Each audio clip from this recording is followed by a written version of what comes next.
the Ebola bomb. It's possible, but they're stating not very easy to make.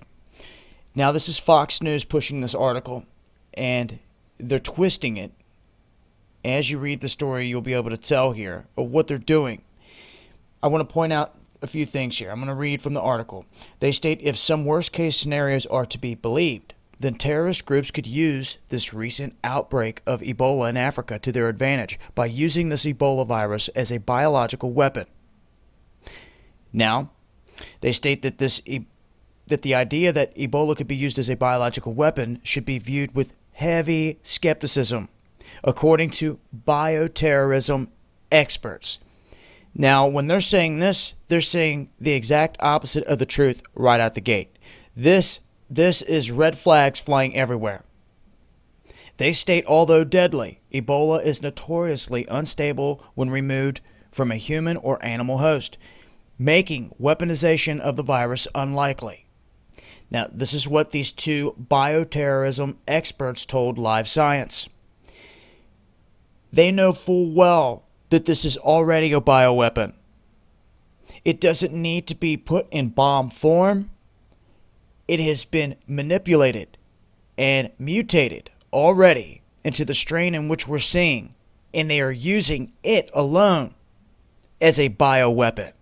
Because this strain, the way that it all came about, did not come about naturally.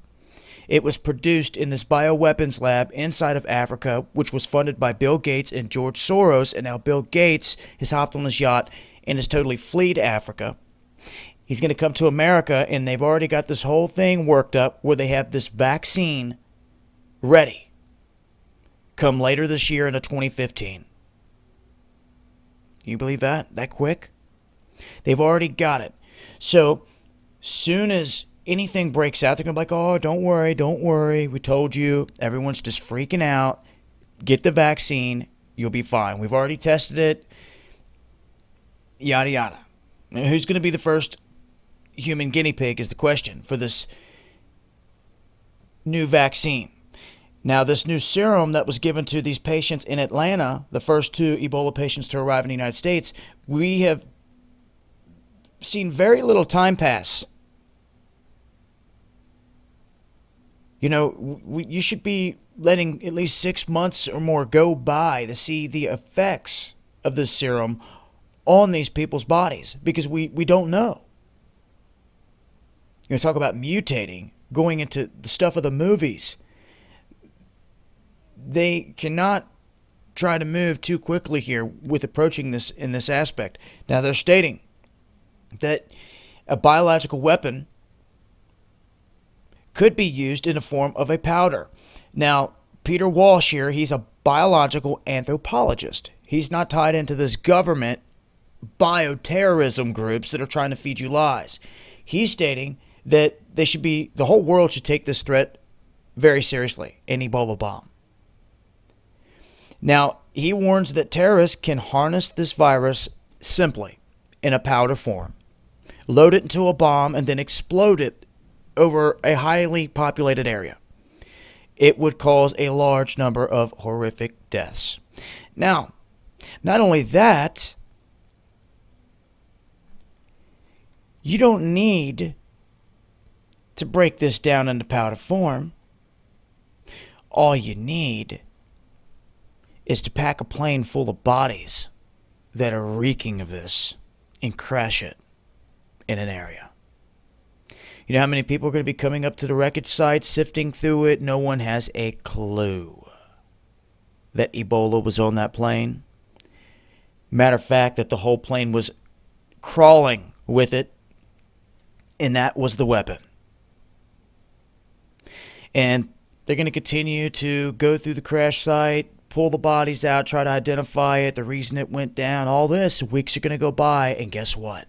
The first symptoms will start to show up all over the place. Then it's over. Then it is over. And who's capable of pulling off such an event like this? You guessed it. Maybe Ron Paul was right. The United States is hiding something about MH17. Imagine if that happened here under the exact same scenarios I just spoke about. Look at MH17. If you were to insert Ebola into that plane, into that situation with everyone unknowing in that Ukrainian region where they want all them people dead anyway, well. Who knows?